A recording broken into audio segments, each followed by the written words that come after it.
రామ్కి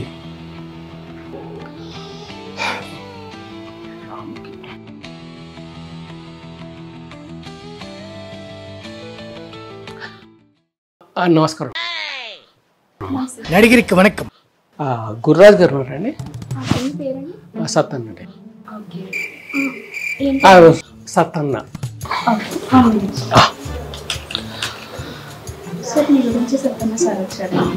సత్తన్న సార్ కదండి? సత్తన్న వచ్చారా?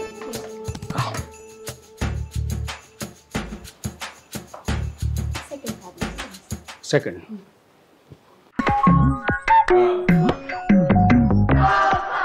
నమస్కారం అండి.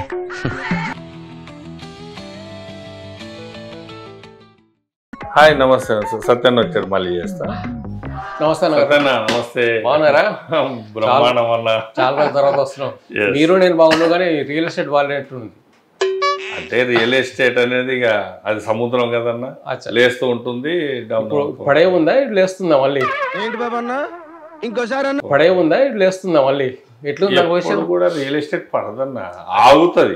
మరి ఏంటంటే పడిపోయింది అంటారు కాదు, ఆగుతుంది మళ్ళీ లేస్తుంది. అట్లా రియల్ ఎస్టేట్ గురించి, సినిమాల గురించి మాట్లాడుతుంది. ఎందుకంటే మీరు సినిమాకి సంబంధించిన వాళ్ళు ఉన్నారు కాబట్టి, రెండు సినిమాలు కూడా ప్రొడ్యూసింగ్ చేసిండ్రు, పైగా యాక్టింగ్ చేసిండ్రు, పైగా సినిమా రియల్ ఎస్టేట్ లో ఉన్నారు కాబట్టి చెప్తాను. ఎక్కడెక్కడికో తీసుకెళ్ళిపోతాను. అంటే ఒక మూడ్ లో ఉండి ఒకటి ఏదైనా చెప్పుదాం అనుకుంటే వెంటనే కట్ చేసి ఇంకో దిక్కు వెళ్తారు. అన్నా ఒక దిక్కు రియల్ ఎస్టేట్ కన్నా వెళ్దాం, లేదు అంటే రాజకీయాల కన్నా వెళ్దాం, లేదంటే సినిమా ఫీల్డ్ కన్నా వెళ్దాం. అసలు ముక్కలు చేయకన్నా. కానీ ఏది ఏమైనా నాకైతే సత్యన్న అంటే కాంట్రవర్సీ సత్యన్న అంటాను నేను. అన్ని ముక్కలు డైవర్ట్ చేస్తూ ఉంటాడు మా సత్యన్న. సరే అన్న, మొదలు పెట్టండి. ఇక మీకు ఎలాగో ఆగారు కదా. కానీ ఇక గుర్రాజ్ గారు అని చెప్పేసి చాలా పెద్ద ఫేమస్ రియల్ ఎస్టేట్లో ఉన్నారు ఆయన. ఆయన సొంతంగా కూడా చాలా వెంచర్లు ఉన్నాయి, చాలా అద్భుతమైన వెంచర్లు. ఇప్పుడు కొంచెం రవీంద్ర రెడ్డి గారి దయ వల్ల కొంచెం స్లో అయినట్టు ఉంది, ఆయన కూడా కొంచెం స్లో అయ్యారు. సో అదే ఆయన సంగతి. ఇంకా నా సంగతి అంటే సత్యనారాయణ మీకు తెలుసు, ఈ జనరేషన్కి తెలియకపోవచ్చు, సత్యనారాయణ పాత జనరేషన్ వాళ్ళకి అందరికీ తెలుసు. సో ఈ రోజు ఏంటంటే ఆయన పైన రియల్ ఎస్టేట్ పైన ప్లస్ సినిమాల గురించి ఆయనతో మాట్లాడదామని వచ్చాం. సో మీరు కూడా చూడండి, సత్తన్న సరాగాల్లో రియల్ ఎస్టేట్ గుర్రాజ్ గారు. నమస్కారం. ఇప్పుడు చూద్దాం. నమస్కారం అన్న. ఇప్పుడు స్టార్ట్ మనది. అయితే రియల్ ఎస్టేట్ నుంచి ఎన్ని సంవత్సరాలు అయింది మొత్తం మీరు వచ్చి? వీళ్ళు ఒక 35 ఏళ్ళు పైనే అవుతుందన్న. 35 years అయింది. ఎన్ని వెంచర్లు చేసింది ఇప్పటికీ? 1000 ఎకరాలు, లక్షల ప్లాట్లు. అయితే అప్పుడు ఫుల్ వచ్చింది మార్కెటింగ్ నుంచి అన్న. నేను అప్పుడు ఏంటంటే హైటెక్ సిటీ అనేటువంటి ఒక అడవి, అంటే ఏమీ లేకుండేది. అప్పుడు హైటెక్ సిటీలో ఒక 500 రూపాయల గజమంటి కూడా కొనేవాళ్ళు లేరు. అటువంటి ఒక 6 కిలోమీటర్ల విస్తీర్ణంలో ఒక అడవి లాంటి ఉండేటువంటి హైదరాబాదు మేము మార్కెటింగ్ చేసుకుంటూ అలా పెద్ద పెద్ద కంపెనీలు అన్ని కూడా మళ్ళీ టీం తోటి చేసి 2014లో నేను ఓన్ సంస్థని స్థాపించాను, సుఖీభవ ప్రాపర్టీస్. అది స్థాపించిన తర్వాత కస్టమర్ దేవుళ్ళ ఆశీర్వాదం, 1000 ఎకరాలు, లక్షల ప్లాట్లు ఇవన్నీ కూడా అమ్మి భగవంతుని దయ వల్ల వాళ్ళందరికీ ఇంకా చక్కనైన సర్వీస్ అందించడానికి ఇంకా ఓపిక ఇవన్నీ కూడా ఉన్నాయి. కాబట్టి మీరు ఏంటంటే అప్పుడు టీవీలో లైవ్ లో వచ్చేవాళ్ళు. మీరు 10 ఏళ్ళు అన్న, 10 సంవత్సరాలు లైవ్ లో వచ్చి అన్ని తెలుగు ఛానల్స్లలో ఇండియాలోనే ఎవ్వరు ఇవ్వలేదన్న. అంటే లైవ్ ఛానల్స్ జనరల్ గా ఏంటంటే ఒక 4 సార్లు వస్తే మళ్ళీ కనబడరు. కారణాలు ఏంటిదనంటే చెప్పే కమిట్మెంట్లు అన్ని కూడా కరెక్ట్ గా ఉండవు. మాకేంటిదనంటే కస్టమర్ దేవుళ్ళ ఆశీర్వాదం, మాకు మంచి లేఅవుట్లు దొరకడం, తర్వాత వాటికి అన్నిటి కూడా రేట్లు రావడం, టైం బాగుండడం, దానివల్ల ఏమైపోయిందనంటే వాళ్ళకు చక్కనైన సర్వీసులు అందించడానికి అన్ని 100 ఎకరాల లేఅవుట్లే ఇవన్నీ కూడా వేసాం. ఇక ఇప్పుడు ఏంటిదనంటే కొంచెం మార్కెట్ సిచ్యువేషన్స్ అనేది మీకు అంతా కూడా తెలుసు కదా. ఎప్పటి నుంచి డల్ ఉంది ఇది?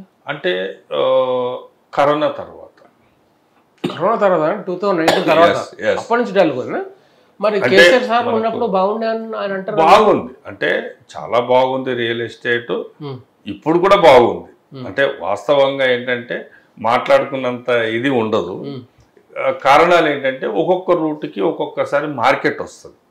ఒక్కో రూట్ అర్థం కాదు. అంటే ఇప్పుడు నేషనల్ హైవేలు ఉన్నాయి కదా, ఈ నేషనల్ హైవేలలో ప్రాజెక్టులను బట్టి మనకు మూమెంట్ వస్తుంది. ఇప్పుడు ఎగ్జాంపుల్ మనకి ఇప్పుడు మనకు బెంగళూరు హైవే ఉంది, పిఎన్జి, జాన్సన్ ఇలాంటి కొన్ని కంపెనీలు రావడంతో అక్కడ ఒక హైప్ మార్కెట్ వచ్చింది. తర్వాత మనకు మేడ్చల్ రూట్లో మనకు వచ్చేసి అక్కడ ఇండస్ట్రీలు, గోడౌన్స్ ఇవన్నీ కూడా పబ్లిక్ ఇది ఉండడం వల్ల ఆ రూట్కి ఒకసారి వచ్చింది. తర్వాత మనకు ఇప్పుడు బాంబే హైవే, నిమ్స్ అవన్నీ ఉండడం వల్ల అక్కడ ఒకసారి వచ్చింది. తర్వాత వరంగల్ హైవే యాదాద్రి టెంపుల్ కంటే ముందు ఇన్ఫోసిస్ 450 ఎకరాల్లో, రహేజా 100 ఎకరాల్లో, ఇలా మనకు యాదాద్రి టెంపుల్ ఇవన్నీ మూమెంట్స్ వచ్చాయి. అక్కడ ఏఎంసీ ఇవన్నీ కూడా 400 ఎకరాలు సెంట్రల్ గవర్నమెంట్ ఇవన్నీ రావడం వల్ల అక్కడ మూమెంట్ వచ్చింది. ఇప్పుడు మనకి ఏంటిదంటే ప్రస్తుతానికి ఇప్పుడు శ్రీశైలం హైవే ఇట్లా మూమెంట్ రావడానికి, అంటే ఇట్లా మూమెంట్ రావడానికి గవర్నమెంట్ వాళ్ళ ఇంటర్ఫియరెన్స్ ఏమైనా ఉంటుందా? ఇప్పుడు ఫర్ ఎగ్జాంపుల్కి ఇప్పుడు యాదగిరిగుట్ట బాగుండే ఆ రూట్లో, అది డల్ అయిపోయింది. తర్వాత బెంగళూరు అన్నారు, ఇప్పుడేమో శ్రీశైలం అంటున్నారు. ఇది ఇట్లా ఫేమస్ కావడానికి కారణం వీళ్ళ గవర్నమెంట్ చేతిలో ఏమైనా ఉంటాయా? సత్యంగా ఇప్పుడు గవర్నమెంట్ గురించి మాట్లాడే మేము కొన్ని ఇప్పుడు మాకు ఎట్లా ఉంటుందని అంటే ఏ గవర్నమెంట్ వచ్చినా అన్ని మా గవర్నమెంట్లే. మరి ఈ గవర్నమెంట్ వచ్చినప్పుడు ఎందుకు యాదగిరిగుట్ట పడిపోయింది? అది అంటే ఎలా ఉంటుందంటే అన్న ఒక రేట్లు, అంటే రేట్లు ఏంటంటే ఒక్కొక్క రూటుకి ఒక్కొక్క స్థాయి ఉంటుంది. ఇప్పుడు మామూలుగా ఒక 100 రూపాయల గజం నుంచి మొదలైంది అనుకోండి, ఒక 10,000 కాడ ఒక చోట ఆగిపోతుంది. మళ్ళీ ఇంకో చోటుకి మళ్ళీ రౌండ్ తిరిగి 20,000, మళ్ళీ అలా రౌండ్ తిరిగి మళ్ళీ వస్తుంది, అది ఒక 20,000 రూపాయల గజంకి మళ్ళీ ఆగిపోతుంది. ఇలా ఏంటంటే రూట్లో వచ్చేటువంటి కంపెనీలు, వాటికి సంబంధించినటువంటి జనాలు, ఇలా ఏంటిదనంటే ఇవన్నిటిని కూడా క్యాల్కులేషన్ తీసుకొని ఒక్కొక్క రూట్లో ఒక్కొక్క రేటుకి వెళ్ళి ఆగిపోతూ ఉంటుంది, మళ్ళీ రౌండ్ తిరిగి మళ్ళీ వస్తుంది. మరి ఇప్పుడు ఇప్పుడు ఏంటిదనంటే ఆ రూట్లోకి వచ్చేసే వరకు అంటే రేట్లన్నీ కూడా హైలోకి వెళ్ళిపోయాయి, 10,000 దాటే ఎక్కువ ఉన్నాయి. ఇంకా ఎక్కువ వెళ్ళిపోవడం వల్ల ఆ రూట్కి ఏంటంటే ఆ స్ట్రెంత్ ఇంకా అక్కడ ఆగింది. ఆగిపోయినప్పుడు గవర్నమెంట్ మారింది, అంటే ఇక మనకు మారుతూ ఉంటుంది కదా. ఇక్కడ ఈయన వచ్చినాక మళ్ళీ ఏవి పెరిగినాయి ఇప్పుడు? అంటే మనకు ఎలా ఉంటుందని అంటే సత్యన్న, ఇప్పుడు ఏ గవర్నమెంట్ అయినా కూడా, ఏ ముఖ్యమంత్రి అయినా కూడా మార్కెట్ని పడేయాలని ఉండదు. కాకపోతే ఏంటంటే ఆ సమయము, ఆ మూమెంట్ ఇవన్నీ కూడా పట్టి ఉంటుంది. ఇప్పుడు ప్రజెంట్ ఉన్నటువంటి మూమెంట్లో ఏంటిదని అంటే ఒక ప్రపంచానికి ఒక కొత్త సిటీని పరిచయం చేయాలని రేవంత్ సర్కార్ అనుకోవడం.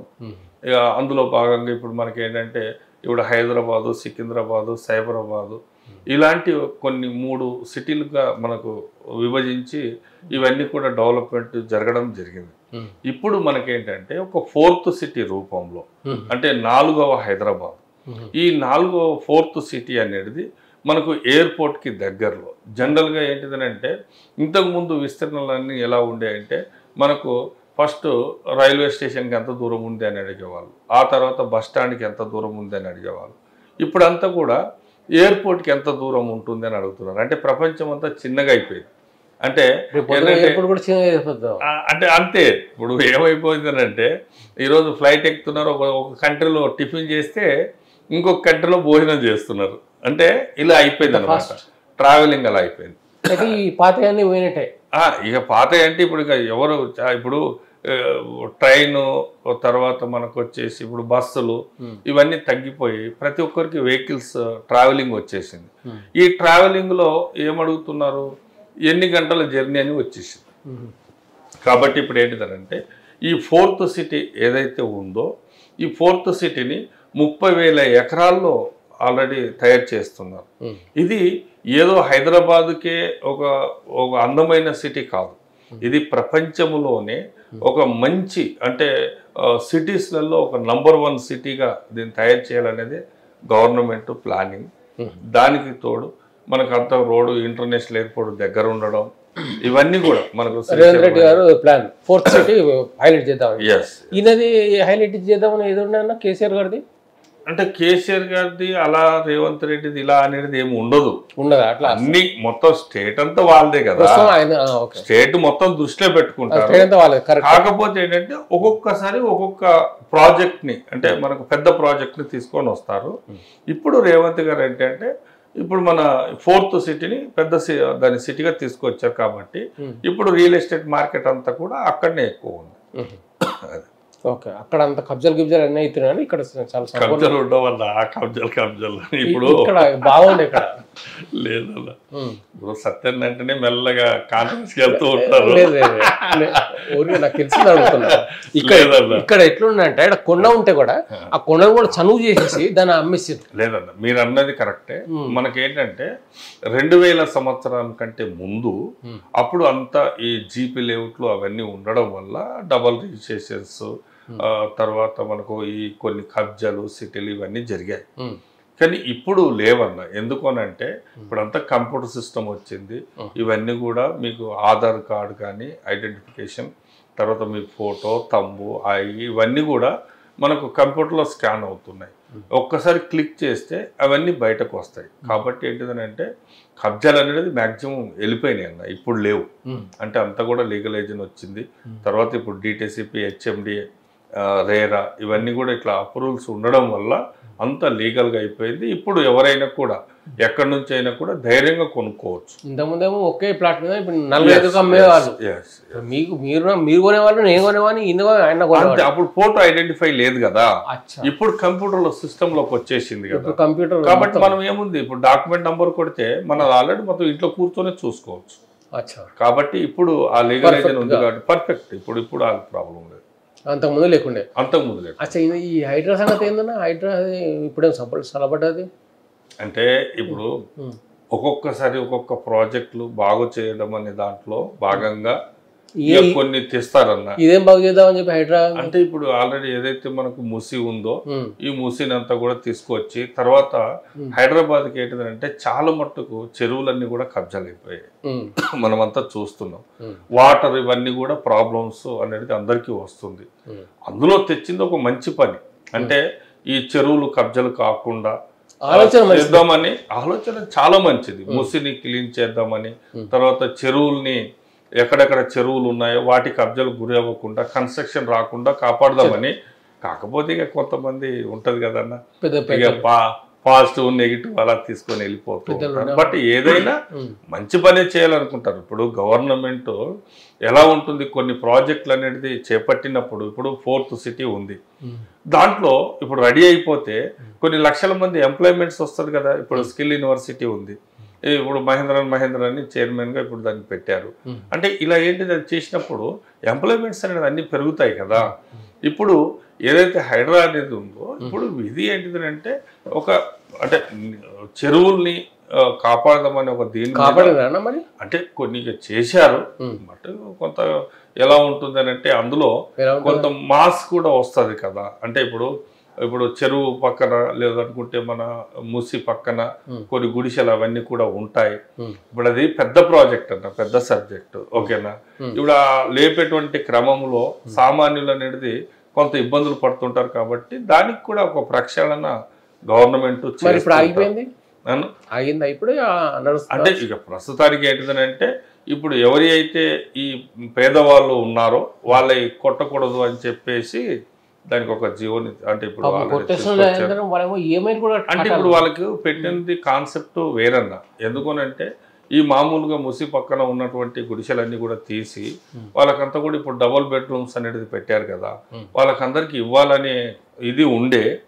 కాకపోతే ఇక అది కొంత నెగిటివ్ ఇది అవ్వడం అంటే ఇప్పుడు నెగిటివ్ అనేది ఎలా ఉంటుంది అని అంటే ఇప్పుడు దీనికి ఇప్పుడు ఒక మంచి పనులు చేసేటప్పుడు ఎప్పుడు కూడా ఒక చెడు అనేది వస్తూ ఉంటుంది బయట. ఇది మంచి పని హైడ్రా అనేది చాలా మంచిది. ఎందుకు అంటే ఇప్పుడు చెరువులన్నీ కబ్జాలు అయిపోయి నీటికి రేపు పరిస్థితి ఏంటి, సిటీ ఎంత పెద్ద డెవలప్మెంట్ అవుతుంది. ఈ కబ్జాలన్నీ చెరువులన్నీ మూసేసి కన్స్ట్రక్షన్ చేస్తే అది మొత్తం తీసేసి మళ్ళీ చెరువును పెడితే అప్పుడు మంచి పని అవుతుంది. అంతే. అంటే ఆ ప్రయత్నంలో ఈ భాగమే అంటే ఆ ప్రయత్నంలో ఈ భాగమే అంటే ఇప్పుడు ఈ క్లీన్ చేయాలనేటువంటి భాగం. అంటే ఇక అన్ని అడ్డులు వస్తుంటాయి కదా కొన్ని కూడా అట్లా. అంటే ఈరోజు హైదరాబాద్ చాలా ఉన్నాయన్న.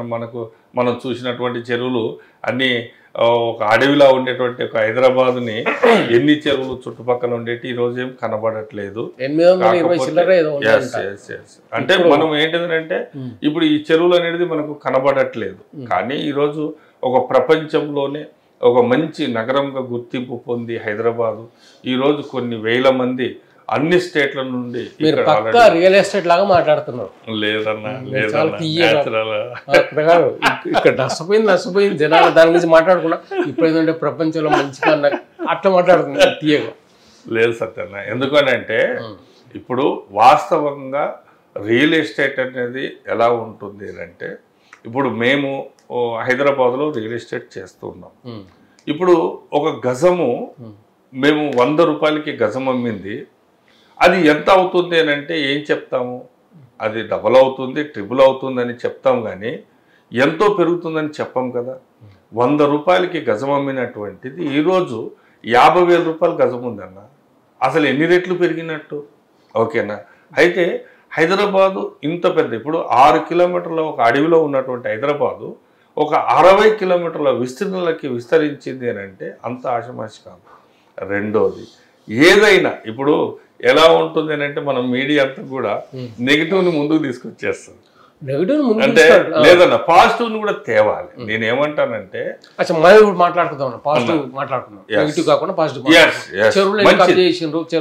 మనకు పక్కన పెట్టేద్దాం. ఎందుకు పాజిటివ్ మాట్లాడదాం వాళ్ళు కదా. ఓకే, నెగిటివ్ కూడా మాట్లాడదాం. మళ్ళీ అంటాడు చూడు పాజిటివ్. సరే సరే, కానీ చెరువుల వల్ల చాలా చెరువులు బంద్ చేసి దాన్ని మూసేసి పెద్ద పెద్ద హై రైజ్ అపార్ట్మెంట్లు కట్టేస్తాం. మరి దాన్ని ఏం చేయలేకపోతున్నాం. కాకపోతే పాపం చిన్న రోడ్ సైడ్ ఉన్న వాళ్ళని అందరినీ కూల్చేసి వాళ్ళ ఉసురు తీసుకుంటాడు ఆయన. ఇది మంచిది కాదు, కానీ ఆయనకే మంచిది కాదు. అదే ఇప్పుడు ఏంటిందంటే ఒక కార్యక్రమం చేయాలి అనుకున్నప్పుడు నెగిటివ్ పాజిటివ్ అనేది రెండు ఎక్కువ అయిపోతుంది. ఎక్కువైంది అంటే ఏదో మంచి చెయ్యాలి అనే ఒక థాట్ లోనే వచ్చారు. ఓకేనా? బట్ కొంతమంది ఆఫీసర్లు చేసినటువంటి తప్పిదములు ఇవన్నీ కూడా లీగల్ అప్రూవల్ తోటి ట్యాక్సులు కట్టే కదన్నా. ఇప్పుడు ఆల్రెడీ పెద్ద పెద్ద అపార్ట్మెంట్లు కట్టే. ఇప్పుడు ఫర్ ఎగ్జాంపుల్ మూసినందు పక్కన ఏదో బ్యూటిఫికేషన్ ఇద్దామన్నారు. అక్కడ పక్కన ఉన్న వాళ్ళందరూ 150-120 గజాల్లో ఇండిపెండెంట్ హౌస్లు ఉన్నారు. వాళ్ళని మూసేసి ఎక్కడో సిటీ అవతల 4th 5th ఫ్లోర్ ఇచ్చేస్తే, డబుల్ బెడ్రూమ్ ఇస్తే వాడు అంతగా పైకి ఎట్లా ఎక్కుతాడు వాడు. పాపం ముసలోళ్ళు, పెద్దోళ్ళు, పెద్ద చాలా చాలా రకాల కష్టాలు ఉన్నాయండి దానివల్ల. ఉన్నాయి, ఎక్కడెక్కడ కొట్టేసి అంటే ఇప్పుడు అసలు ఈ బ్యూటిఫికేషన్ ఐడియా ఎవరిది, ఇది ఎందుకు వచ్చింది? అంటే ఇప్పుడు కాన్సెప్ట్ లో ఒక భాగం అన్న. ఇప్పుడు గవర్నమెంట్ ఒక పంచి ఇప్పుడు 4th సిటీ ఎందుకు తీసుకొచ్చింది ఇప్పుడు అది ఎందుకు వచ్చింది అని అంటే అది ఒక ఏదైనా ఒక మంచి పని చేయాలనే ఒక కాన్సెప్ట్ తోటే వస్తారు. ఓకేనా? ఇప్పుడు ఇంతకు ముందు ఉన్నటువంటి కొన్ని గవర్నమెంట్ ల్యాండ్స్ ఉన్నాయి. ఈ గవర్నమెంట్ ల్యాండ్స్లలో ఇప్పుడు పెద్ద పెద్ద అపార్ట్మెంట్లు కూడా వచ్చినాయి. ఇప్పుడు మీకు సుమారుగా అంటే నేను ఒక ఎగ్జాంపుల్ చెప్తాను. ఒక జీడిమెట్ల ఏరియా నుండి తీసుకుంటే అక్కడ మీకు అంతా కూడా ఒక జగద్గిరి గుట్ట, ఒక ఎల్లంబండ, ఇలా ఓ సరౌండింగ్ గాజుల రామారం వరకు కూడా ఇదంతా కూడా ఒక పెద్ద బెల్ట్ గవర్నమెంట్. కానీ ఈ రోజు ఏంటిదన్నా అన్ని కూడా బిల్డింగ్లు కట్టారు, జనాలు ఉన్నారు. ఓకేనా? వాళ్ళకు అన్ని కూడా వసతులు వచ్చాయి. ఓకే, బట్ కొన్ని ఏంటిది ఇక్కడ ఏంటిది అంటే అవకాశం లేని ఎలాగో ఏం చేయలేరు గవర్నమెంట్. బట్ అవకాశం ఉన్నప్పుడు కొన్నిటిని అంటే ఇప్పుడు వీళ్ళకి ఆల్రెడీ ఇప్పుడు మీరు అన్నారు ఏంటిది, ఇప్పుడు అపార్ట్మెంట్లు కట్టారు, ముసలోళ్ళు ఎక్కారు. ఇప్పుడు ఈ రోజు ఏంటిదనంటే బ్రహ్మాండంగా అపార్ట్మెంట్లకే ముసలోళ్ళు ఎక్కువ వెళ్తూ ఉన్నారు హ్యాపీగా. గవర్నమెంట్ కట్టిన దానికి లిఫ్ట్లు లేవు. వాళ్ళు లిఫ్ట్ వెళ్తారు. వాళ్ళు ఇక్కడేమో ఇండిపెండెంట్ హౌస్ లో ఉన్నారు మంచిగా రోడ్డు పైన కింద. ఇప్పుడు 5th ఫ్లోర్కి వెళ్ళాలంటే వాళ్ళు ఎట్లా వెళ్తారు? కొంత ఇబ్బందులు అయితే ఉంటాయి, చాలా ఇబ్బంది ఉంటాయి. అంటే ఇప్పుడు మనం ఏంటిదనంటే ఒక నిర్ణయం తీసుకున్న దాన్ని గవర్నమెంట్ నిర్ణయం ఎవరు తీసుకున్నది బ్యూటిఫికేషన్ చేయాలని చెప్పి ఐడియా ఎవరిదన్నా? ఎవరిదైనా కూడా ఫైనల్ డిసిషన్ అనేది సీఎం గారిది ఉంటుంది. బట్ ఒక మంచి చేయాలనుకున్నారు. బట్ ఈరోజు అది ఒక కొంచెం నెగిటివ్ గా జనాలు. హైడ్రా అనే గవర్నమెంట్ ప్లేస్లోనే హైడ్రా ఉన్నదంట చాలా. ఇప్పుడు ఫర్ ఎగ్జాంపుల్కి అదే నెక్లెస్ రోడ్ దగ్గర ఇది అసెంబ్లీనే దాంట్లో చెరువు పక్కనే ఉంది. అసలు హైడ్రా కమిషనర్ ఎవరైనా ఉన్నాడు ఆయన రంగనాథ్ గారు, ఆయన ఇల్లు కూడా అక్కడే ఉందంట. ఏది మన కృష్ణా గారు చెరువు ఉండేది ఆ చెరువు పక్కనే ఉందంట. ఇప్పుడు వాస్తవంగా ఎట్లయిందంటే ఈ హైడ్రా అనేది వచ్చిన కొత్తలో పక్క స్టేట్ల వాళ్ళు కూడా ఏమన్నారు, వాళ్ళు ఏమన్నారు, మీరు తప్పులు చేస్తే బుల్డోజర్ దించుతామన్నారు. అంటే కొంచెం భయం కూడా పడ్డారు కదా. కాదు, స్టార్టింగ్ ఐడియా బాగుంది, ఈ రేవంత్ రెడ్డి గారి ఐడియా ఉంది. దాని తర్వాత మధ్య తరగతి అందరు ఇప్పుడు ఒక ప్రాసెస్ అనేది స్టార్ట్ అయినప్పుడన్నా ఏదైనా అందరు సహకరించినప్పుడే అవి వర్కౌట్ అవుతాయి, లేకపోతే సక్సెస్ అవ్వదు. ఓకేనా? బట్ అందరు కూడా సహకరించాల్సి వస్తుంది ఒక మంచి పని చేసినప్పుడు. ఇప్పుడు ఎగ్జాంపుల్, ఇప్పుడు మనకు కొన్ని ఇప్పుడు ఇంటర్నేషనల్ ఎయిర్పోర్ట్ వేసారు. ఓకే, ఇప్పుడు ఇంటర్నేషనల్ ఎయిర్పోర్ట్ వేసారు, మిడిల్ క్లాస్ నేను ఎక్కను ఏరోప్లేన్. కానీ ఇప్పుడు ఎలా ఉంటుందంటే అన్న, ఇప్పుడు ఇంటర్నేషనల్ ఎయిర్పోర్ట్ వేసారు, మీరు ఎక్కను అని అంటున్నారు. మరి మనకు కావలసినటువంటి మనకు ఇప్పుడు బయట నుంచి రావాలి, మనకు ఆల్రెడీ కొన్ని ఫండ్స్ వచ్చినప్పుడే కదన్నా ఇప్పుడు మీరున్నారు, మీరు ఎక్కరు. కానీ ఇప్పుడు మీ పిల్లలు చదువుకుంటే ఉద్యోగాలు కావాలి, ఇప్పుడు ఇవన్నీ కావాలంటే ఇవన్నీ చూపించుకుంటా ఇవన్నీ చెప్పుకుంటా ఇవి ఉన్నాయి ఓడుస్తున్నారు. అంతే అన్న. ఇప్పుడు ఎట్లా అంటే ఇప్పుడు అది అయినప్పుడే కదన్నా, ఇప్పుడు బయట నుంచి ఎవరైనా రావాలంటే ఫ్లైట్ లో వస్తాడు, కానీ వాడు ట్రైన్ పట్టుకుని వస్తాడా? మరి వచ్చినప్పుడే కదా పెట్టుబడులు వచ్చేది. మరి కాబట్టి ఏంటిది ఇక్కడ ఇప్పుడు ఒక ఎయిర్పోర్ట్ మనము కావాలి అనుకున్నప్పుడు దానికి కొన్ని విలేజ్లే లేచిపోయినాయి. ఓకేనా? ఇవన్నీ కొన్ని తప్పవు, అంటే కొన్ని చేసినప్పుడే కొన్ని అవుతాయి. చెప్పాలి. ఓకే ఓకే, అయితే ఇన్ని జరుగుతున్నాయి. సో ఇప్పుడు 4th సీట్ గురించి చెప్పుకోగలండి కొంచెం, రేవంత్ రెడ్డి గారి గురించి. ఓకే, రేవంత్ రెడ్డి గురించి మేమేదో చెప్తామన్నా, అలాగని కాదు. మాకేంటిదనంటే ఏ గవర్నమెంట్ ఉన్నా కూడా మేము ఆ గవర్నమెంట్ బాగుండాలనే కోరుకుంటాం ఎప్పుడు కూడా. మేము కూడా పబ్లిక్ కూడా అంతే కదన్నా. ఇప్పుడు ఒకరు కాదు, ఇప్పుడు నేను గెలిపించింది కాదు కదా, కాబట్టి పబ్లిక్ మంచి కోరుకుంటారు, కాబట్టి మార్పులు అనేది వస్తూ ఉంటాయి.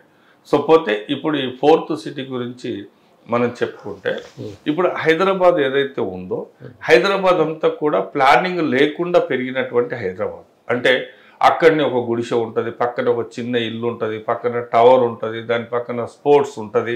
ఇలా ఏంటిదంటే అన్ని 4 మూలల్లో ఉంటాయి. బట్ ఇవన్నీ కూడా ఇలా కాకుండా ఫ్యూచర్ సిటీలో ఒకే థాట్ పైకి తేవాలన్నది ఈ కాన్సెప్ట్. అంటే ఒక ఎడ్యుకేషన్ హబ్ గా ఇచ్చినప్పుడు అక్కడ స్కూల్స్ కాలేజీలు అన్ని ఒకే చోట వస్తాయి. ఒక ఎంటర్టైన్మెంట్స్ జోన్ అనేది పెట్టినప్పుడు సినిమాలు మల్టీప్లెక్స్లు స్టూడియోలు అన్ని ఒకే చోటుకి వస్తాయి.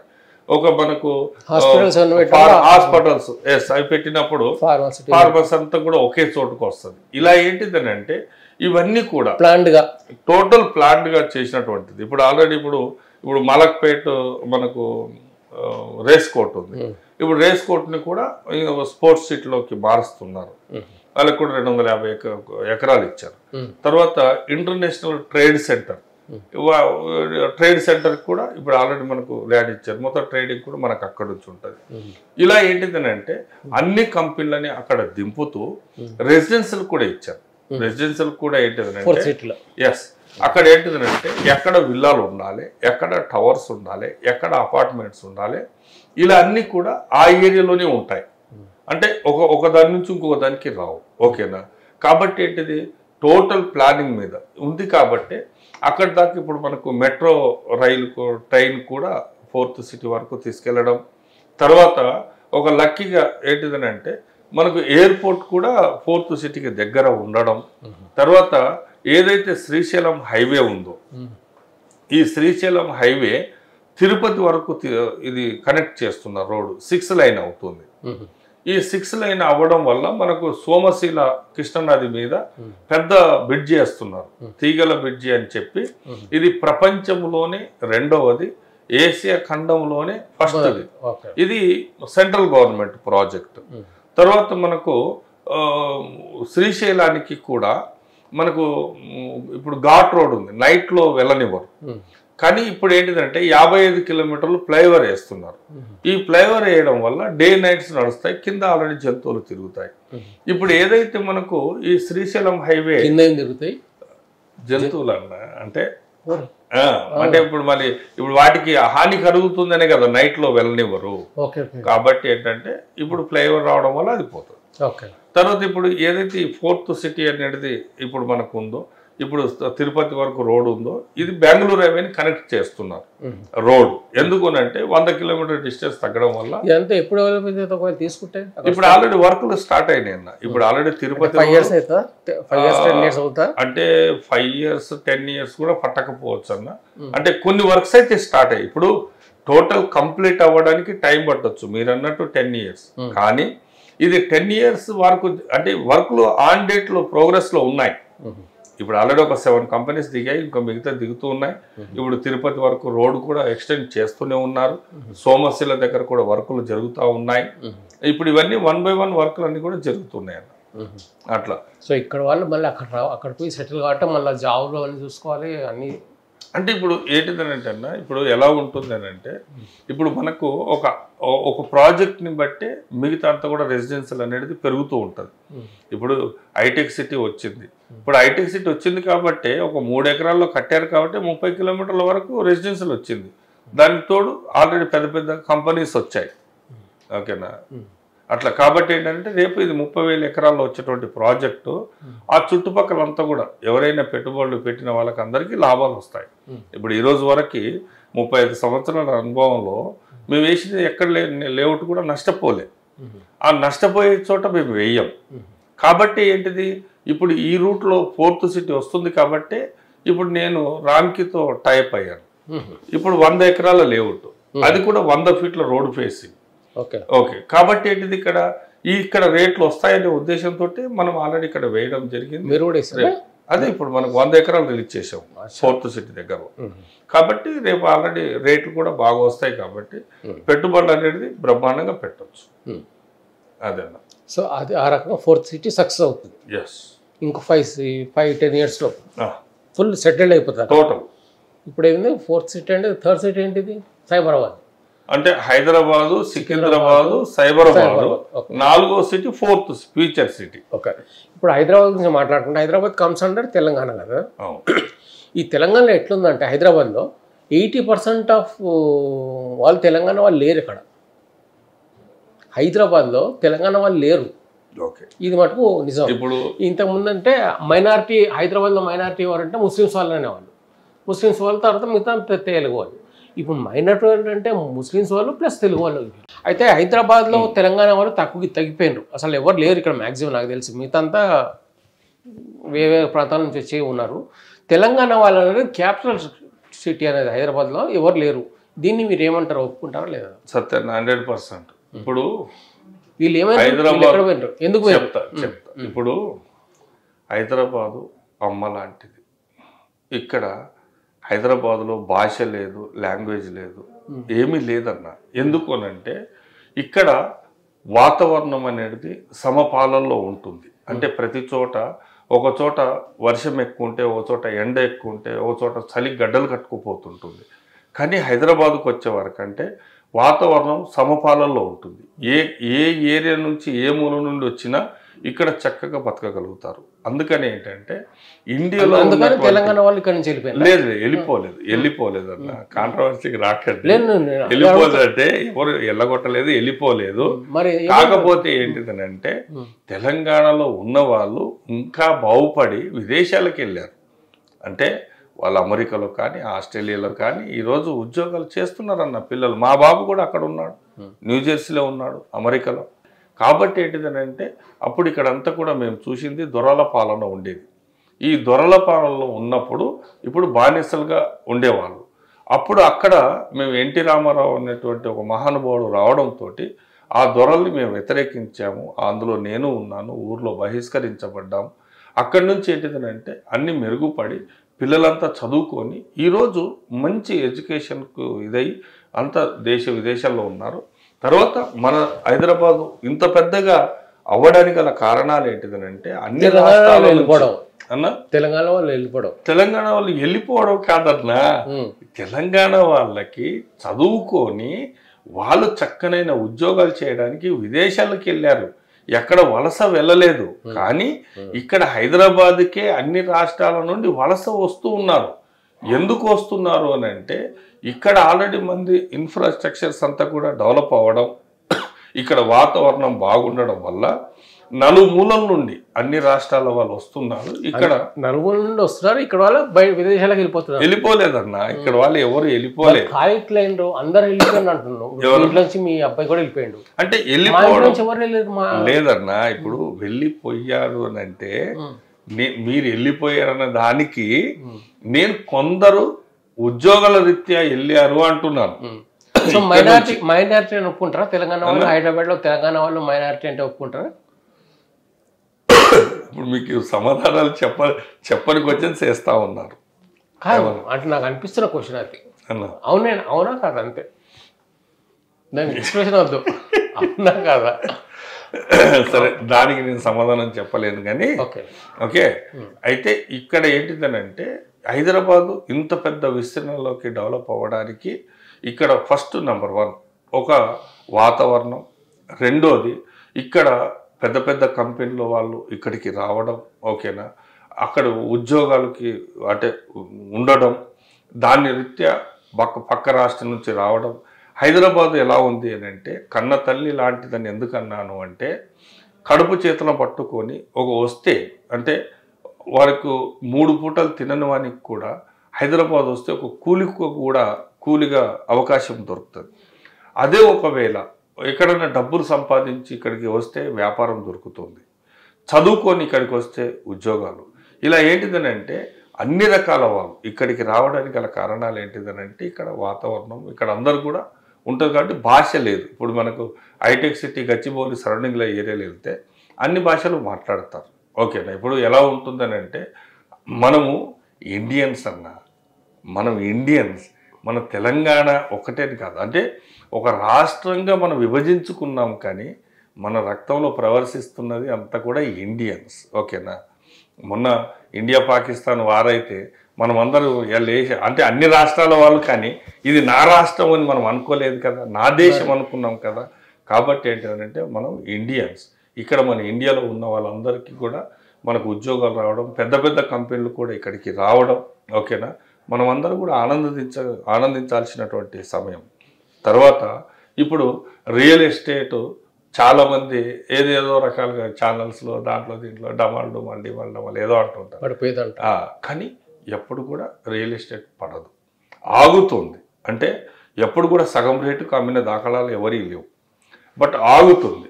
ఇప్పుడు ఒకవేళ ఇలా ఆగి ముందుకనేది వెళ్లకుండా అంటే ఎప్పటికీ పరిగెడుతూ ఉంటే ఈరోజు హైటెక్ సిటీలో 1 కోటి రూపాయలకి గజం అమ్మాలి.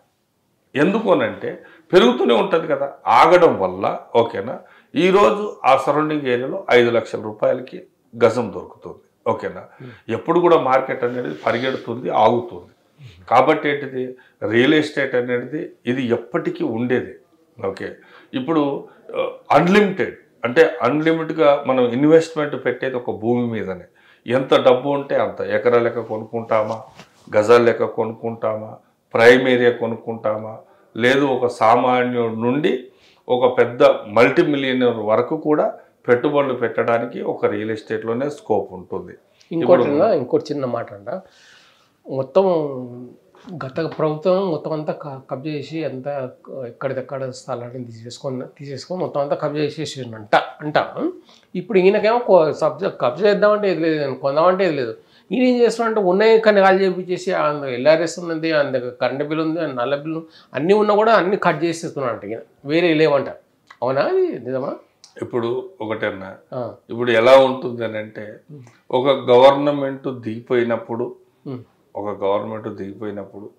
సంపాదించుకున్నారు అని అనడం కామన్. ఎవరు సంపాదించుకున్నారు అంటే అనడం ఓకేనా, సంపాదించుకున్నారు అనడం అది ఒక అందరూ అనుకునేటువంటి మాట. గవర్నమెంట్ వచ్చినప్పుడు సంపాదిస్తున్నారంట అనడం కూడా ఒక మాట. అంటే నేనేమంటానంటే ఇప్పుడు సంపాదించినా చేసినా దానికి సంబంధించినటువంటి డిపార్ట్మెంట్స్ ఉంటాయి, ఎవరిది వాళ్ళకు ఉంటుంది, ఓకేనా. కాబట్టి ఏంటిదనంటే దిగిపోయిన గవర్నమెంట్ కానీ ఉన్న గవర్నమెంట్ కానీ వాళ్ళ మీద మనం ఏం మాట్లాడతాం, ఓకేనా. ఏదైనా పోయిన గవర్నమెంట్ ప్రజల కోసం పనిచేసింది, ఉన్న గవర్నమెంట్ ప్రజల కోసం పనిచేస్తుంది. ఎవరైనా ప్రజల కోసం పనిచేసినప్పుడే మళ్ళీ మళ్ళీ వాళ్ళకు ఓట్లు వేస్తారు, పట్టం కడతారు. కాబట్టి అందరూ మంచి చేయాలనే ఉంటుంది. ఓకేనా?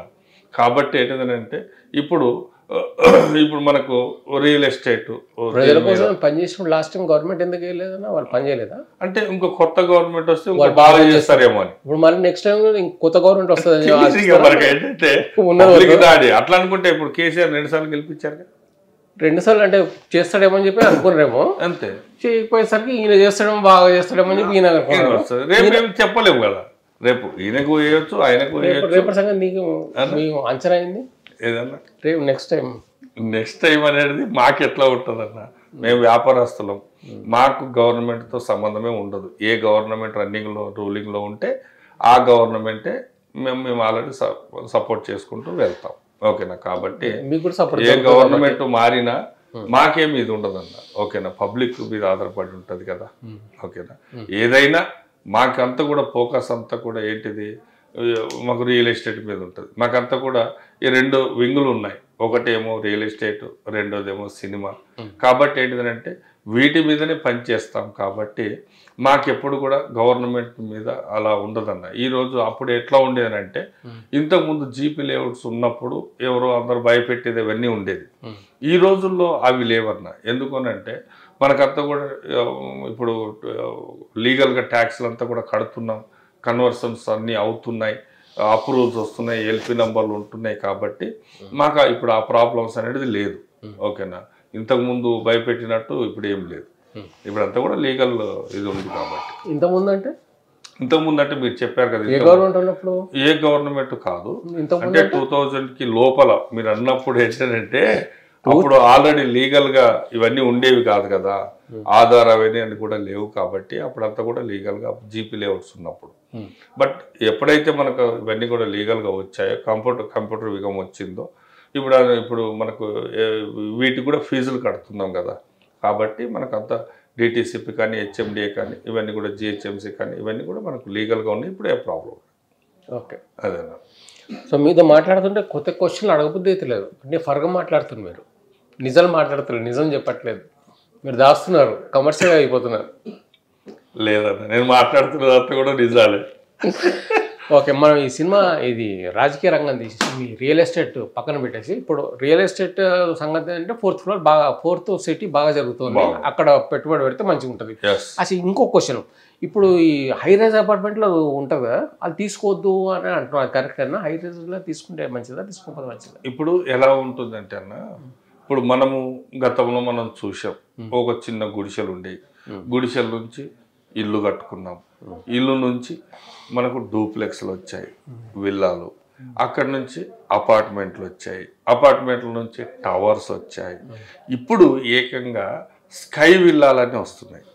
అంటే స్కై విల్లాస్ అంటే ఏంటిది, ఇక్కడ ఎలా ఉంటుందంటే ఆకాశం పైన విల్లా. అంటే ఎన్ని ఫ్లోర్లు, ఇంకా అది 100 ఫ్లోర్లు ఉండొచ్చు, అది 70 ఉండొచ్చు. అంటే ఎట్లా ఉంటుందని అంటే, ఆకాశం పైన విల్లా అంటే అపార్ట్మెంట్ లేపినప్పుడు మనం భూమి మీద ఎలా ఉంటామో అలాగే దాని సిస్టమ్ ఇస్తారు. అంటే గార్డెన్ కానీ, చెట్లు కానీ, ఇవన్నీ స్విమ్మింగ్ పూల్స్ కానీ, ఇవన్నీ కూడా పైన ఒక్కొక్క ఫ్లోర్ ఒక్కొక్కరికి ఇస్తూ అలా. ఎందుకనంటే ఎప్పటికప్పుడు మారుతూ ఉంటుంది, ఏ రేంజ్ వాళ్ళు ఆ రేంజ్కి వెళ్ళిపోతారు. ఓకే, చాలా మటుకు ఖాళీ ఉన్నాయి రియల్ ఎస్టేట్లో, అమ్ముడు పోతే చాలా అట్లా ఖాళీ ఉన్నాయి. ఇక్కడ గచ్చిబౌలి సైడ్, అటు సైడ్ చాలా హై రైజ్ అపార్ట్మెంట్లు, ఫ్లాట్లన్నీ ఖాళీగా ఉన్నాయి అంటారు, అది నిజమేనా? అదే ఇప్పుడు ఎలా ఉంటుందంటే మూమెంట్ అన్న, ఇప్పుడు మూమెంట్ని బట్టి ఇప్పుడు కరోనా తర్వాత కొంచెం స్లో అయింది అన్నాను కదా. ఇప్పుడు అందుకనే ఇప్పుడు ఇండియాలోనే నేను 10 years పాటు నేను లైవ్ ప్రోగ్రామ్స్ ఇచ్చాను, ఆల్ తెలుగు ఛానల్స్, ఎవరు రాలేదు. అంటే ఎందుకు, ఇవన్నీ కూడా రేట్లు పెరిగాయి కాబట్టే నేను ఆల్రెడీ లైవ్ ప్రోగ్రామ్స్ చేయడం జరిగింది. సో పోతే కరోనా తర్వాత నేను స్లో చేసేసాను, ఆపేసాను. ఎందుకనంటే నాకు కేవలం ఒక గురురాజు అని అంటే కళ్ళు మూసుకొని పెట్టుబడి పెట్టేవాళ్ళు మనకు ఇక్కడనే కాకుండా మనకు విదేశాల్లో కూడా నాకు స్టార్ట్ అయినాయి బుకింగ్స్, ఆన్లైన్ బుకింగ్స్. మనం పెట్టేస్తే అలా డబల్ అయిపోతుంది కదా. ఈ మూమెంట్ చూసి నేనే ఆపేసి నేను వెంచర్లు తగ్గించేసుకుంటూ ఆపేయడం జరిగింది. చేశాక మళ్ళీ ఏంటిది, ఇప్పుడు మళ్ళీ కొంచెం మూమెంట్ ఆల్రెడీ వస్తుంది కాబట్టి మళ్ళీ వెంచర్లతోటి స్టార్ట్ చేశాం. ఓకేనా, మార్కెట్ అనేది ఇప్పుడు మళ్ళీ మెరుగుపడుతుంది. మధ్యలో గ్యాప్ వచ్చింది. ఈ గ్యాప్ మళ్ళీ సేల్స్ స్టార్ట్ అయిపోయినాయి. ఇప్పుడు మనకు 14 కోట్లు 20 కోట్లు విల్లాలు కడుతూ ఉంటే అవన్నీ కూడా బుకింగ్లు ఇమీడియట్లీ వచ్చేస్తున్నాయి. ఈరోజు లేకపోతే ఒకటే గుర్తుంచుకో సత్యన్న, ఇప్పుడు రిలయన్స్ టవర్ కోసమే ల్యాండ్ ఎతుకుతా ఉన్నారు. అంటే ఇక్కడ మార్కెటే లేకపోతే అంటే మనకు వాళ్ళకి కావాల్సినటువంటి చెరువు చూసి చెప్పేస్తే ఎందుకన్నా చెరువులు ఎందుకు కడతారే, ఇప్పటికీ ఆల్రెడీ కట్టేసాం కదా. అంటే ఇట్లా ఏంటిది అంటే మన గూగుల్ సంస్థలు కానీ ఇప్పుడు ఇవన్నీ పెద్దవి కూడా. ఓకేనా, వీళ్ళు వెతుకుతున్నారు అని అంటే ఎంత రేంజ్లో ఇక్కడ మార్కెట్ ఉంటే వాళ్ళు రావాలి, లేకపోతే రారు కదా. కాకపోతే ఎలా ఉంటుంది అని అంటే ఒకే ఇయర్లో విపరీతమైనటువంటి టవర్స్ వచ్చినప్పుడు అందరికీ అనుకూలమైనటువంటి సేల్స్ రాకపోవచ్చు. కానీ సేల్స్ రాకుండానే అన్ని టవర్స్ కడతారా? ఇప్పుడు పక్కనోడు ఒక టవర్ వేసాడు, వాడు అమ్ముడు పోవట్లేదు అని అంటే ఇంకోవాడు ఎందుకు వస్తాడు? మరి ఇలాంటి వాళ్ళు 10 మంది ఒకే చోట కట్టుకున్నారు, లాస్ట్ ఎవరు వస్తలేరు. అదే ఇప్పుడు ఏంటంటే వస్తారు. ఎందుకనంటే కంపల్సరిగా ఒక ఏరియా డెవలప్మెంట్స్ అయినప్పుడు 1 by 1 వస్తారు, మెల్లగా వస్తూ ఉంటారు. కాకపోతే ఇక్కడ ఏంటిదనంటే ఓపెన్ ప్లాట్స్ మీద ఎప్పటికీ అది రన్నింగ్లోనే ఉంటుంది. ఎందుకోనంటే ఇన్వెస్ట్మెంట్ అది. ఓకే, ఇప్పుడు ఇది అనేది ఏంటిది, ఇక్కడ ఒక టవర్లో ఫ్లాట్ అయినా మనము విల్లాలు అయినా ఇది మన అవసరం కొద్ది కొనుక్కునేది. ఇప్పుడు ఇది ఇన్వెస్ట్మెంట్. ఈ ఇన్వెస్ట్మెంట్లో భాగం ఏంటిది, 1000 రూపాయల గజం ఉంటుంది, 10,000 రూపాయల గజం ఉంటుంది, ఇప్పుడు లక్ష రూపాయల గజం ఉంటుంది. ఇప్పుడు మన దగ్గరకు అప్పుడు అక్కడ ఏరియాలోకి వచ్చే వరకంటే మనకి 15,000 రూపాయలు అమ్ముతున్నాం గజం. అంటే మన అంతా కూడా 100 ఫీట్ల రోడ్ ఫేసింగ్, లోపల కూడా 60 ఫీట్లు 40 ఫీట్లు 33 ఫీట్ల రోడ్లు ఇచ్చాము, 4 పార్కులు క్లబ్ ఇచ్చాము, క్లబ్ హౌస్ ఇస్తున్నాం. ఓకేనా, మన దాంట్లో ఓకేనా. కాబట్టి మంది ది బెస్ట్ ఇన్వెస్ట్మెంట్ బృందావనం అనే ఒక మంచి టైటిల్ని పెట్టాం, రామ్కీస్ బృందావనం. దానికి తగినటువంటి ఒక బృందావనం, అందుకని ఏంటంటే ఆర్చ్ కూడా అలా బృందావనానికి సంబంధించేది మేము డిజైన్ చేశాం. బట్ సేల్స్ చాలా బాగున్నాయి. సేల్స్ లేకపోతే ఎక్స్టెన్షన్ కూడా చేయం కదా. మేము తీసుకున్నటువంటిది 54 ఎకరాల అప్రూవల్, దీనికి పక్కన మళ్ళీ 50 ఎకరాలు తీసుకున్నాం. అంటే అంత పెద్ద ఎక్స్టెండ్ చేస్తున్నామంటే మార్కెట్ ఉండబట్టే. ఇప్పుడు మామూలు మధ్యతరగతి వాళ్ళకి మీరు ఇచ్చే సలహా ఏంది? ఒక 5 years వరకు 5 years లోపు ఇన్వెస్ట్ చేసుకోవచ్చు ఎక్కడైనా. ఎప్పుడు కూడా ఎలా ఉంటుంది రియల్ ఎస్టేట్ 5 years? ఎస్ సత్యం. ఎలా ఉంటుందని అంటే మధ్య తరగతి వాళ్ళే వెనకాల పడిపోతుంటారు. ఎందుకు అనంటే ఇప్పుడు ఎప్పుడైతే ఇన్వెస్ట్మెంట్ పెట్టాలా వద్దా అని ఉంటుంది. ఎందుకు అనంటే వాళ్ళు కష్టపడిన కష్టార్జితం కాబట్టి. ఓకే, ఇప్పుడు వాళ్ళంతా కూడా అందుకని ఇప్పుడు ఎట్లా ఉంటుంది అని అంటే వాళ్ళు కష్టాన్ని తీసుకొచ్చి పెట్టాలి అని అంటే వాళ్ళు పెట్టాలా వద్దని ఆలోచిస్తుంటారు. ఎప్పుడైతే మళ్ళీ పెట్టాలి అని డిసైడ్ అయ్యి వస్తారో వాళ్ళకి ఆ రేట్లు ఉండవు, మారిపోతాయి. ఓకేనా, కాబట్టి ఏంటిది ఎప్పుడైనా కూడా మధ్యతరగతి వాళ్ళు ఎప్పుడు కూడా డేర్ చేసి పెట్టాలి ఈ ల్యాండ్ ఇన్వెస్ట్మెంట్లో. ఎందుకు అనంటే ఇప్పుడు రంగనాథ్ సార్ వచ్చి కొడతాడని ఈ కొట్టేది చెరువులన్నా మీరు దీంట్లో తీసుకొచ్చి కలిపితే ఎట్లా? ఇది ఇన్వెస్ట్మెంట్. ఓకేనా, ప్లాటింగ్ అనేది. అంటే ఇప్పుడు పాకిస్తాన్ ఇండియా యుద్ధం కూడా ఉంటుంది, మనంతా ప్రపంచం అంతా గడబడ ఉంది. ఈ గడబడలో మళ్ళీ 5 సంవత్సరాల వరకు మనం వెయిట్ చేయొచ్చా ఇన్వెస్ట్? ఇప్పుడు ఏంటిదంటే అన్న ఇదే సరైనటువంటి సమయం ఇన్వెస్ట్మెంట్కి. ఇప్పుడు ఈ సమయంలో ఇన్వెస్ట్మెంట్లు ప్లాట్ల రూపంలో పెడితేనే రేట్లు పెరిగేటప్పుడు ఇమ్మీడియట్లీ వాళ్ళకి అప్రిసియేషన్ వస్తుంది. పెరగడం మొదలైంది అనుకోండి, వాళ్ళు డబ్బులు తెచ్చే వరకంటే మళ్ళీ వాళ్ళు డబల్ ట్రిపుల్ అయిపోతుంది. కాబట్టి వెనకాల పడిపోతారు. కాబట్టి ఏదైనా ఎప్పుడు కూడా ప్లాట్లకు అనేది 100% ఉంటుందన్న దానికి ఇన్వెస్ట్మెంట్ పెట్టిన వాళ్ళకి ప్రతి ఒక్కరికి కూడా లాభాలు ఉంటాయి. మళ్ళీ కూడా ఇప్పుడు మార్కెట్లోకి కూడా అతి తొందరలో మళ్ళీ లైవ్ ప్రోగ్రామ్స్లోకి మళ్ళీ నేను వెళ్ళబోతున్నాను. ఎందుకనంటే మార్కెట్ అనేది మళ్ళీ స్టార్ట్ అయింది కాబట్టి ఎవరైనా కూడా ఇప్పుడు ఇన్వెస్ట్మెంట్లు పెడితే ఇప్పుడు రామ్కి అన్నారు 4th సిటీ అక్కడ ఈ రంగనాథ్ సార్ గిట్లా వచ్చే ఛాన్స్ లేదు కదా? లేదు, ఎందుకంటే చెరువులు లేవు. చెరువుల కబ్జాలు కూడా ఇప్పుడు పర్మిషన్స్ ఇవ్వరు. ఎందుకు ఇవ్వరు అని అంటే ఇప్పుడు ఇచ్చినాయి ఆల్రెడీ. అప్పుడెప్పుడో జరిగిపోయినాయి అవన్నీ. చెరువులో ఉంటే తీసేయండి అన్నట్టు అన్నారు. అదే అప్పుడు ఎప్పుడో వచ్చిన సిటీ క్లమ్జ్ అయిపోయింది. ఇప్పుడు మన వేసే లేఅవుట్లన్నీ కూడా అవుట్స్కట్ లో కాబట్టి అక్కడ ఎక్కడ పోదు. అది గవర్నమెంట్ యాక్షన్ తీసుకుంటూనే ఉంటది. ఇక్కడనే అక్కడనే. కాబట్టి ఏంటిది ఇప్పుడు 4th సిటీలో ఇలాంటి హైదరాబాద్ ప్రాబ్లమ్స్ రాకూడదు అనే ఒక ఉద్దేశంతో తయారవుతున్న ఒక కొత్త ప్రపంచం 4th ఫీచర్ సిటీ. అందులో 8 లైన్ల రోడ్లు, గ్రీనర్లు ఇవన్నీ కూడా పెంచుతున్నారు. ఈ క్లమ్స్లో కాకుండా అక్కడ ఎందుకు వెళ్ళకూడదు, ఇక్కడనే ఎందుకు కొనుక్కోవాలి? అక్కడికి వెళ్తే కొత్త సిటీ తయారవుతుంది కదా, ఓ కొత్త హైదరాబాద్ మనకు వస్తుంది కదా, ప్రపంచంలో మనం కూడా ఒక గుర్తింపు పొందేటువంటి హైదరాబాద్ ఉంది కదా. అంటే హైదరాబాద్ ఎంత దూరం అన్న, ఎన్ని కిలోమీటర్స్ దూరం? మనకేముందన్నా ఇప్పుడు మనకు ఎయిర్పోర్ట్కి ఒక 15-20 కిలోమీటర్స్, 15 కిలోమీటర్స్ అక్కడ నుంచి స్టార్ట్ అయిపోతుంది.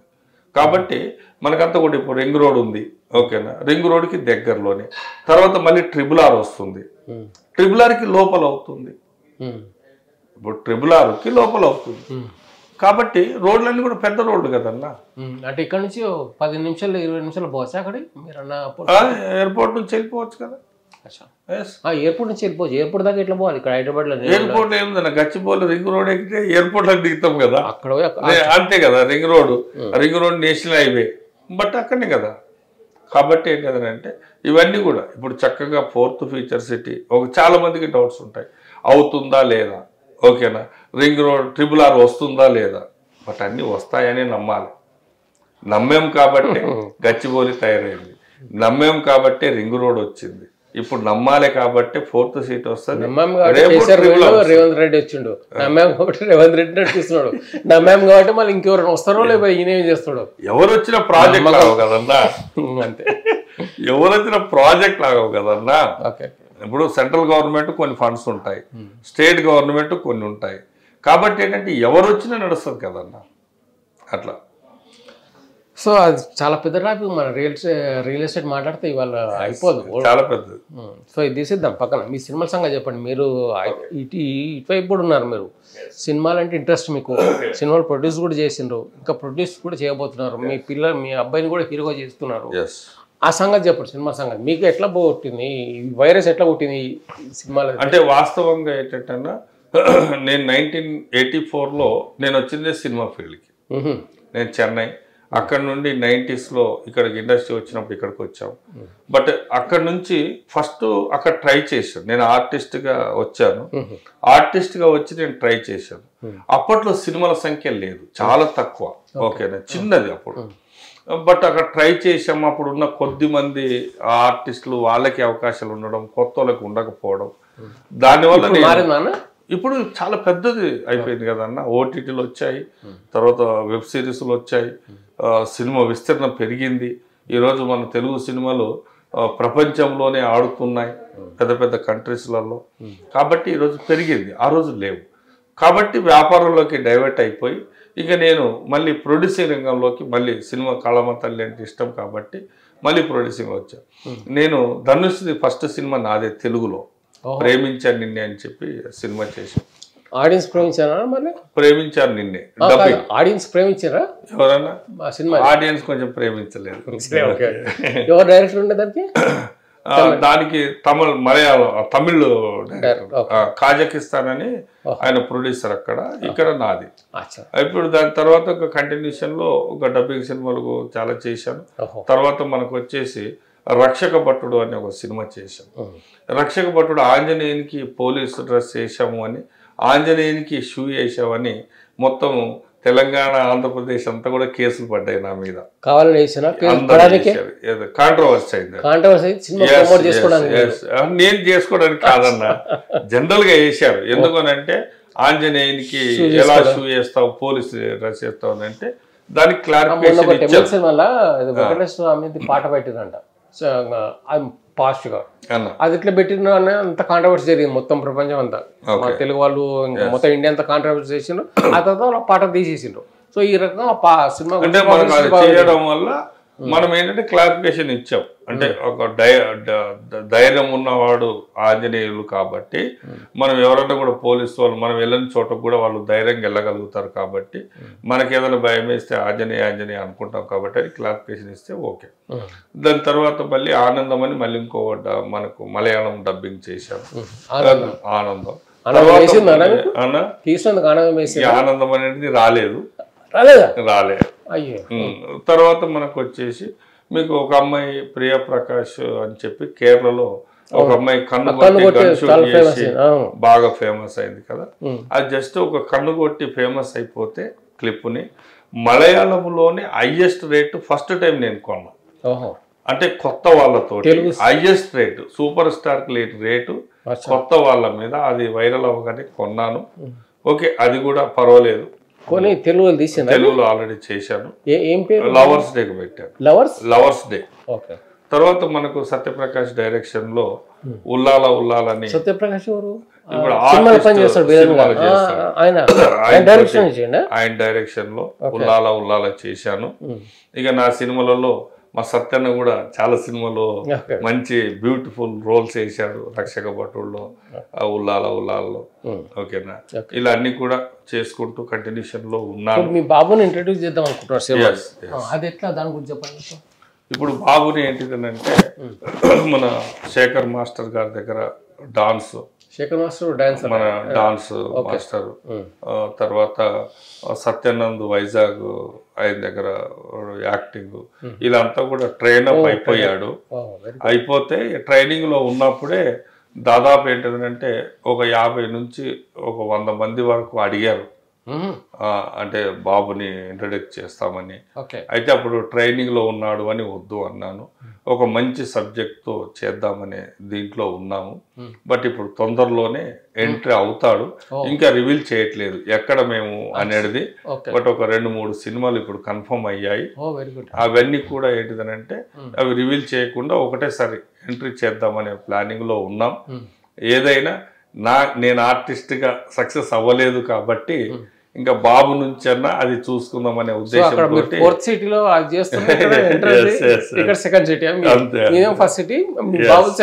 అంతే. పెద్ద బాబుకి ఆల్రెడీ బిజినెస్ లలోకి దించుదాం అనుకున్నాము. బట్ ఇద్దరు పిల్లల్లో వాళ్ళని దించుదామనే ఉండే. ఫస్ట్ పెద్ద బాబుని దించుదాం అనుకున్నాము, కాదు రియల్ ఎస్టేట్. బట్ వాళ్ళకి ఇంట్రెస్ట్ లేదు. ఆయన ఎంఎస్ కి అమెరికా వెళ్ళిపోయాడు. ఇక అక్కడే ఇప్పుడు అమెరికాలో ఉన్నాడు.